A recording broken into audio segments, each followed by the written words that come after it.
What's up, guys? It's your girl Cassie with another word for you guys. And I just want to thank everybody who listens to my videos and who really puts time and, shares it, subscribes, all that great stuff because, you know, we do these things, and I say we because there's a lot of people that are of God that are vessels who tend to share his messages and his words. So thank you guys so much for being open and just willing and able to receive from the Lord.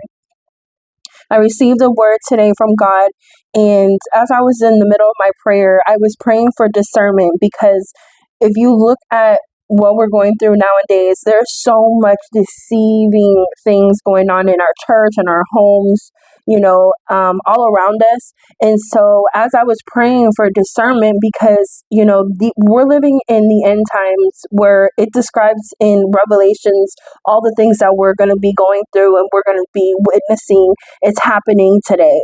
Okay, we have a lot of false prophets. Our churches, they're mixing, just they're mixing the truth, false doctrine, just making their churches a marketplace, like they did back in the days. And so, I just want you guys to be aware of what's going on and open up your eyes to really truly see the days that we are in.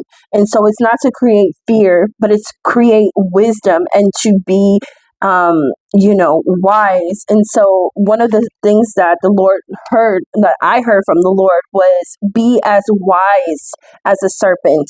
Okay, so in Matthew 10:16, it tells us to be as wise as serpents and as innocent as doves. And so the Lord wants you to take that and to apply it to your life. Be wise in your decision making. Be wise because, the thing about it is that the environments are not going to change. The churches, they're not going to change.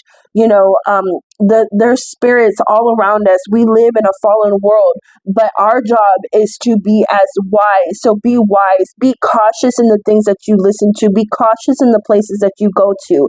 But it also tells us that Jesus is going to send his sheep amongst wolves. So you got to be prepared that even if you're in a hostile environment, you got to be cautious. You got to have wisdom and you got to have discernment. So pray to God for discernment so that way you know the right things to do and the right things to say. Always hold yourself accountable and with integrity for Christ. Okay? God bless you.